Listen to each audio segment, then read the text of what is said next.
Welcome to some new r/malicious compliance stories, where people comply to the letter, but not the spirit of a request. I hope you had a great day. Thanks for all the likes and comments on the last video. If you would like to support this channel, please hit the like button and consider subscribing if you enjoy the content.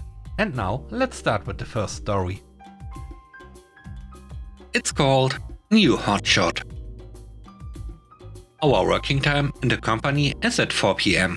I work here for the 4th year, and since my first day, it was normal that people clock out at 4. Guys on the production floor usually shut down their machines around 3:30, clean the station and go to showers and change into normal clothes to be ready to clock out at 4. Recently, we got a new factory manager from HQ. He flipped out when he found out people stopped working 30 minutes early to clean their stations and change clothes. He called a big meeting and told us middle guys to tell people that 4 PM is not the time to leave, but to stop working. He must have thought he was smart, but he overlooked the rule that employees clock out only when leaving the building. This is a company rule for safety reasons. Basically, it means that the only unpaid thing in our work is smoking, because smoking is allowed only outside of the compound. For the past 3 weeks, people were turning off the machines at 4 PM and taking their sweet time to clean the workplace and hit showers, usually making 40 to 60 minutes of overtime per day. Today, the new manager found out that over 100 people will have 20 hours of overtime, so he gotta dish out nearly 40k extra on salaries. There's not enough production work to cover it, because all the machine cleaning and showering was done past regular clocks, so they cannot be counted towards production, but as utility hours, which employees were generous enough before to fit into regular hours thanks to filling daily goals a bit early. The new HQ hotshot is running around the compound and trying to find a way to justify why suddenly the company needs 2000 extra man hours when for over 10 years it never did.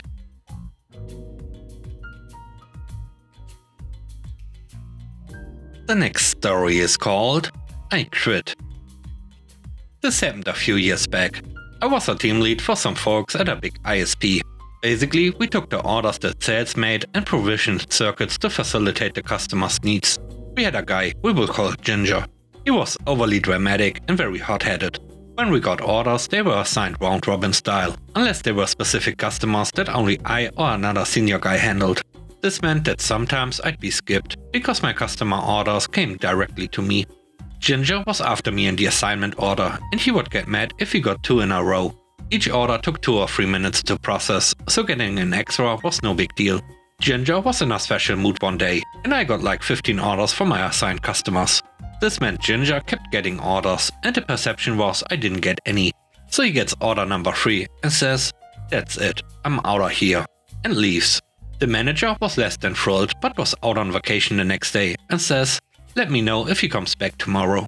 Tomorrow, Ginger is back and in a worse mood. I walk over to him and tell him the boss is out and I'm filling in. I've got a bunch of new orders, so he's getting everything new that comes in. He tells me if he gets too many, he will quit. I say, acknowledged. It happens. 5 orders or so later, that's it, I quit. And he storms out. I call the boss and tell him. He says, "I'm on vacation, take care of it." "Yes, boss." I contact HR, tell them he quit without notice and walked out. In a few minutes, his badge, access, email, etc. are all turned off.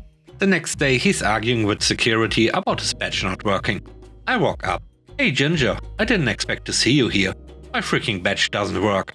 "Yeah, that happens when you quit and walk out. You aren't an employee here anymore." I gave a nod to the security guy as I badge in and get on the elevator. I wonder what happened to Ginger sometimes. The third story is called All Emails. This happened years back when I was working as an IT for a relatively large engineering company, around 5 to 6 branches in our place. It was a great workplace. This was a family-owned business, and since it was funded using the father's money, he is given the VIP privilege. Let's call the guy Richard. Basically, everything he requests should be done without consideration, even if it messes up the process, yada yada. Everyone in the office and most of the people on other sides know this. They would constantly talk about him and his unrealistic demands. Like this one time, when he requested to have access to all user emails since he fears sabotage from resigning or terminated employees. He wanted their login info to be sent to him on an Excel sheet. This was declined, of course. Richard is also known for being an alcoholic, drinking as early as 4 AM inside his office, and would lash out at anybody when drunk. The IT guys were the common target for his lashing out, since it's unavoidable that employees experience issues with their devices. He would tell us that, "This should not be happening. Why are we even paying you for this?" I was in the middle of my 30-day notice when we received an email from him.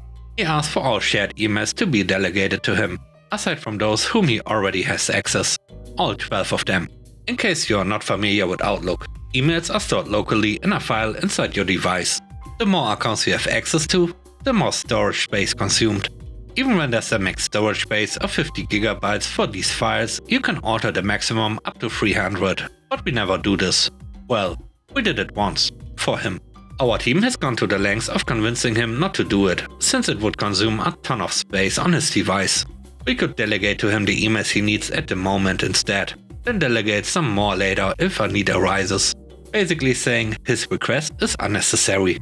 But no, he wants them now. He wants them fast. And he wants them stored inside, since he wants to look at the emails even without the internet on. Since we realized there was no convincing him about the risks, Malicious Compliance knocked on the door, asked to be let in, and did his thing. All shared folders were delegated to him, having around 20 to 30 GB of emails and attachments, each, configured to automatically download and be saved locally. The next day we got a request to procure another laptop for Richard. Turns out that while the emails were syncing, it got to a point where his storage was bottoming up. The device was starting to freeze a lot, and whenever he tries to delete other files just to make up available space, it would get replaced by the emails that are being synced in. He got so frustrated that he punched a hole in the screen. Safe to say, we were asked to revert what we did the day prior and set up his new device. Very nice event before I left the company.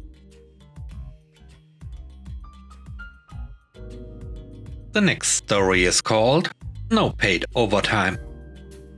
I have a mate who drives milk tankers from farm to farm and then drops the milk off at the milk processing plant.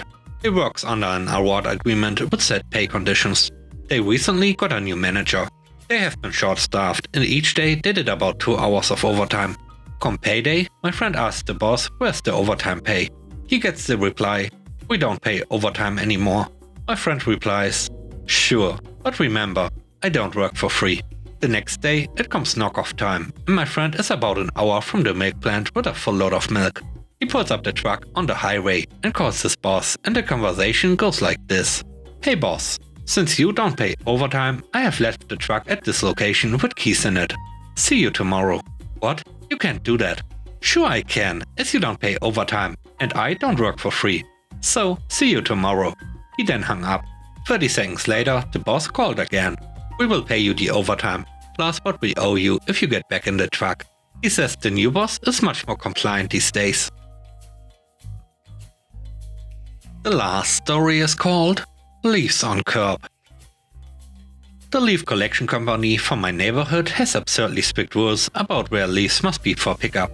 I live at the end of a cul-de-sac, so my curb is curved and pretty short.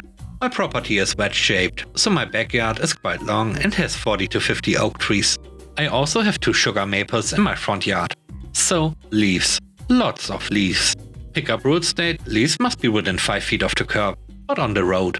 They must also be at least 15 feet from our mailbox.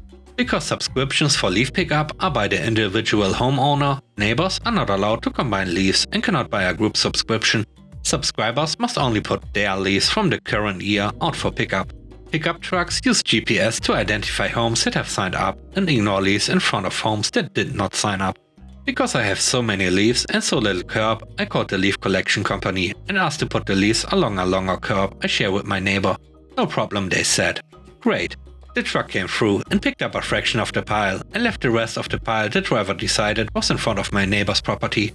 I called the company back and a different person said those are the rules. I just have to figure it out. Fine. Now it's on.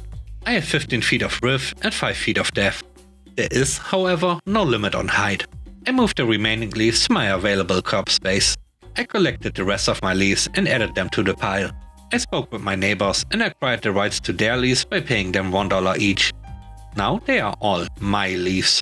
I shoveled and swept the leaves off the streets. They went on the pile. I collected the purchased leaves from the neighbors. They went on the pile.